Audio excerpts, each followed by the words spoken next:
चंद्रशेखर आजाद जो कि 27 फरवरी 1931 को शहीद हो गए थे, साथ उस अल्फ्रेड पार्क में, इलाहाबाद के उस अल्फ्रेड पार्क में वो क्रांतिकारी कैसी योजना बना रहे थे उन अंग्रेजों को खदेड़ने के लिए। चंद्रशेखर आजाद की है, मैं आप लोगों को सुना रहा हूँ।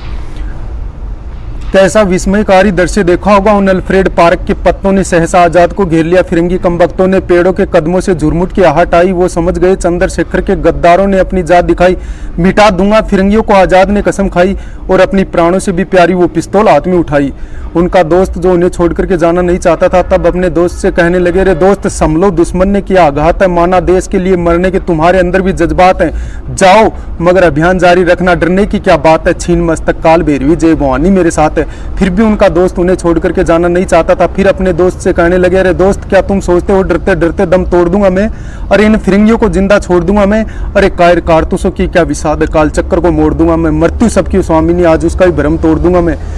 जगदम्बा का केहरी चंद्रशेखर आजाद को कहा जाता है। जगदम्बा का केहरी अल्फ्रेड में दहाड़ रहा था। इंद्र का ऐरावत इंकलाब की भाषा में चिंगार रहा था। दिनकर भी अस्ताचल की ओर बढ़ रहा था। भारत माता का अकेला शेर हजारों भेड़ियों से अकेला लड़ रहा था।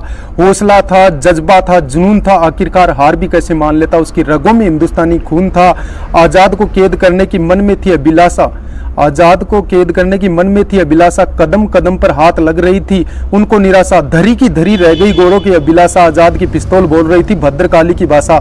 सुमित्रा नंदन ने इंद्रजीत को सहारा। राजीव नयन की सौगन खाकर मर्यादा पुरुषोत्तम ने दशानन को मारा। शक्ति से वर पाकर जयद्रथ का काल भी बने। अर्जुन कर में धनुष उठाकर आजाद ने 3 गोरे मार गिराए जय भवानी बोलकर। आजाद ने फिर खाली पिस्तौल चलाई, इधर उधर जेब में हाथ मारा। एक गोली बाहर निकल करके आई। उस एक गोली को हाथ में लेकर कहने लगे, हाथ में लेकर आजाद कहने लगे, एक बार मृत्यु ने पुनः भाग्य को धोखा दिया। पिस्तौल की आखिरी गोली ने आजाद को चौंका दिया। आजाद ने वो मिट्टी उठाई और कहा, भारत माँ क्षमा करना मुझको, आजाद होकर के भी आजाद नहीं करा पाया तुझको। अरे माँ के गर्भ में ही त्याग दिया था उसने मृत्यु के भय को। 10 दिशाएं अचंभित थी जान करके आजाद के निश्चय को। धरा उठा काल पुरुष भी जब आने वाले पल को भांपा। त्रिवेणी का संगम सह गया जब डोली धरम्बर भी कांपा। तब युग युगांतर तक रहे आलोकी देशभक्ति की मसाल जला दी। आजाद ने वंदे मातरम बोल करके अंतिम गोली अपनी कनपट्टी में चला दी। बचपन में लिया गया संकल्प उसे अंतिम क्षण तक याद रहा। वो जीते जी आजाद था, वो मरते दम तक आजाद रहा। भारत माता का स्वाभिमान सम्मान बली हो गया भूत वैभव से और घंटों तक दूर रहे फिरंगी आजाद के शव से। तो धन्यवाद दोस्तों, आज मैंने आजाद के ऊपर ये आपको एक हास्य वीर रस की कविता सुनाई है।